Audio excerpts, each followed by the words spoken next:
Hi there, Sharon Horne-Ellstrom here. Welcome to day 331 of our Let's Grow annual challenge. Today we are continuing with our No Nonsense November, and today's tip and tool are pretty important. I learned this one the hard way, like all these lessons, right? But this one especially the hard way. And our tip today is to manage stress effectively. And I will say, I thought I was managing stress effectively, yet I had a sudden cardiac arrest and dropped dead uh, suddenly after a city council meeting, and learned very quickly, luckily, that I was frozen and in a coma for a while and did wake up and recover from that incident. But luckily for me, I did learn that I had a second chance to figure out how to actually manage stress effectively, not just think I was managing stress effectively. Because if you have a death experience, you're obviously not managing stress effectively. At least in my instance, there was a whole lot going on in my life in a lot of different areas of my life. And I realized, like my dad used to tell me all the time, that our little red wagon can only hold so much without letting some of it go. And I was not letting it go. I was just bottling it all up, bottling it all up, bottling it all up till I didn't know what to do and I couldn't take it anymore. It had definitely overwhelmed me and my threshold for the ability to handle multiple stressors that were all crushing. I call them soul crushing because they weren't um, so much devastating as they were combined. The effect of them was actually being devastating to me and crushing my soul. So I learned that my soul is not crushable. It is survivable and fixable and healable along with my body. So today we're going to talk about a couple of ways to manage stress effectively. We've got our tool that was recommended. I just downloaded yesterday. I did not buy the paid version of it yet, but I got a Black Friday special offer, half off today. So I don't know if I'm going to get it or not. I started looking at it. It's a meditation and it's got music. It's for kids. It's got millions. I think it's got millions of downloads. Probably because of the free version. And then it's only, it's $70 a year to unlock the premium. And my question is, but I haven't asked it yet, is if I buy the premium, do all the ads and all the promotions go away? Because looking at the free version yesterday, I found it stressful and annoying to have all of it's trying to sell you something every time you click a button. And to me, I'm sure that's how they make a lot of money, but I find it really annoying. Excuse me. I also have a little bit of a cough and a cold. Been hanging out with the granddaughters, and they both, of course, have the runny noses because it's fall in Wisconsin, and that's what happens. And when our bodies get stressed, sometimes we have symptoms of colds. So how do we manage stress effectively? We can use this Calm app. I think I've shared several times this year and in the past several years that I use the Believe app. Coming up on a year, I think in February it launched, and it was the replacement for, and not the replacement for, because Hip Talk is still available online. I don't think that app's going away, but I stopped using it as soon as Believe came out. And I can't remember how many days I'm on now, but since day one, I've been using that app from Victoria Gallagher. Love her voice. It's now the voice in my head, which replaced my ex-husband, which was a great replacement. And now I'm working on having it just be my voice in my head. So what are some ways that we can deal with stress effectively? Number one, mindfulness helps us deal with stress effectively. If we think and break through all the emotional clutter and all the charged feelings around what's going on in any situation, we usually have a clearer picture of what's actually going on. There's always what's actually going on, and then there's how we feel about what's actually going on. And in almost every instance, at least for me personally, my reaction is based on how I'm feeling about what's happening, not what's actually happening. Because usually what's happening is not going to be the end of the world. It's not going to be the end of me, that's for sure. And it's not going to be the end of the world. It's just another challenge that's coming down the pipe, and we need to deal with it. So being mindful, being present, being focused on solutions versus focusing on the problem tends to reduce stress for me. In addition to being mindful, we want to set boundaries. We talked about boundaries a few days ago. It's important that people know where our line in the sand is, what is okay with us and what isn't okay with us, what we will and will not accept from them. Again, there's an area that I had to learn prior to my sudden cardiac arrest that I wasn't good at setting boundaries. I said yes to just about anything that people asked me because I knew I could figure out a way to get it done.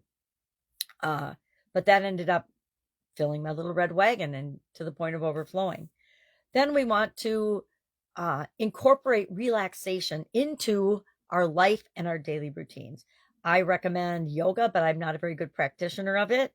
But it is an incredibly powerful way to relax. Yoga, meditation, affirmations, any positive habit, journaling, all of the things that I talk about repeatedly because they're such powerful tools and they're virtually free for anybody, any of us to do. So there's really no excuse to not be doing them. I don't have to go out and buy a $100 journal in order to start journaling. I can just sit down with a scrap of paper or an envelope or toilet paper or paper towel and start writing things down, right?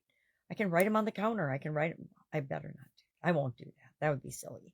But you know what I'm saying? There's no excuse for not doing some of these things because there's really no excuse that there's a cost to it.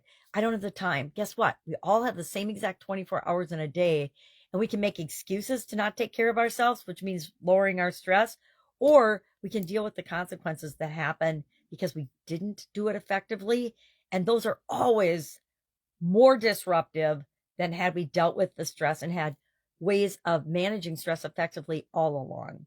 My sudden cardiac arrest, in addition to costing hundreds and hundreds of thousands of dollars, literally money, it took me out of commission for months, right? Months of my business having to be taken care of by someone else, my life having to be taken care of, and me having to be driven around to cardiac rehab and things for months. And I'm one of the lucky ones that actually came back from that. Most people, the vast majority statistically do not come back from that event. So we want to incorporate relaxation into our everyday life and our repertoire so that we are taking care of ourselves. Self-care. I didn't even write that down. Self-care is another thing. If we don't take care of ourselves, stress will be so much more negatively impactful on us. We want to use technology wisely, right? We want to integrate technology, use technology where it makes sense. I love the Believe app because it can be running and playing in the background. I suspect this Calm app, and I suspect that there are hundreds of apps like this. So these are just a couple I've been familiar with. We've talked about several this month. Look at what works best for you. This one, Calm, seems to be a lot about sleep and reducing stress. Believe is about a lot of different areas with hypnosis. It's got a big component of hypnosis that I don't think Calm doesn't have any of that. It's just meditations and stories and music. They've got a lot of music and different beats, binaural beats and stuff. If you've ever researched any of that stuff, super duper interesting and effective. Little secret. When my kids were little and I was married to a very difficult person, I used to play different beats of music, just quietly in the background in my house all the time because it helped to lower the stress and the negative energy that was in that environment sometimes, until I was finally smart enough to separate myself from that situation. But again, wasn't very good at setting boundaries back then, and that was a huge lesson learned. We've talked about that. So today, what we're going to do, I'm going to encourage you, check out the Calm app, and if you're interested, it's half off for a year. You can always cancel it.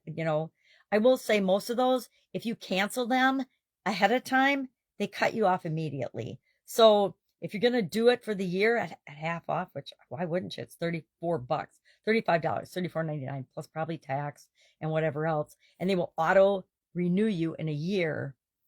But I think that offer is good till like December 2nd. Again, I have nothing to do with this app. I just looked at it yesterday and this morning a little bit. I started to play something, but it was an hour. And it does things to get you to subscribe, right? It's super smart from a marketing and business standpoint, but I find it annoying as a customer. And I'm not a customer because I didn't buy it. I just downloaded the free version. But almost all apps do that now. So it's why do I even bother getting annoyed at it? Because it's just the way they do it to market and sell their products so they can make money, so they can continue to build and expand and provide us a better product or service. At least that's the way I choose to look at it. So today, share in the comments below one way that you turn down the volume on stress in your life. One way you deal and have found to deal with stress that just works really, really well for you.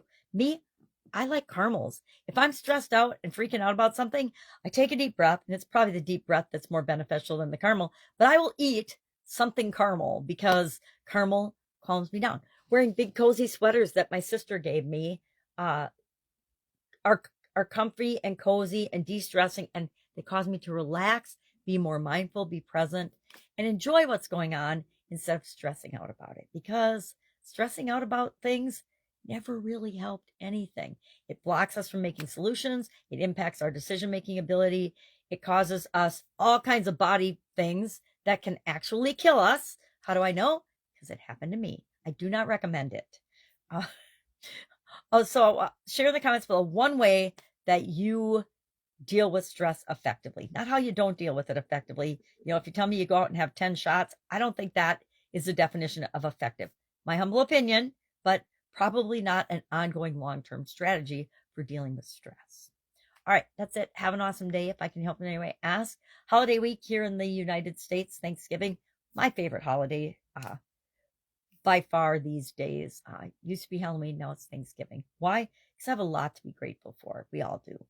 All right, if I can help you in any way, ask. Any questions, ask. Otherwise, have an awesome day. Share your effective stress handling tip below or strategy below, and I will, of course, be with you tomorrow.